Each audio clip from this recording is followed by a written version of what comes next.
যদি বর্তমান সরকার ভালোই তো করছিল, অনেক কাজ তো ভালোই করছিল, সুন্দর করছিল, এই শেষ সময় যদি নিজের ইজ্জত রেখে যেতে চায় তাহলে তাদেরকে এই দপ্তর এর ফয়সালা উদ্রহ করতে হবে এবং এই ধরনের এই বিকৃত মস্তিষ্ক লোকদেরকে, বেহায়া বেলাদা লোকদেরকে এই দেশে আসার অনুমতি দেওয়া থেকে বিরত থাকতে হবে।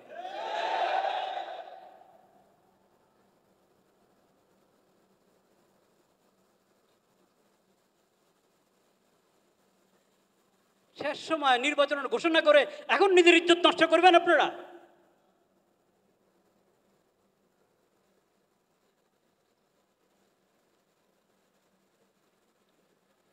এইসব হারাম কাজ অন্তর্বর্তীকালীন সরকার করক তাও হারাম, নির্বাচিত সরকার করক তাও হারাম, যেই করক এসব কাজ হারাম।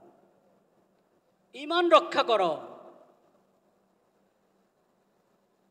ঈমান রক্ষা করো, চরিত্র রক্ষা করো।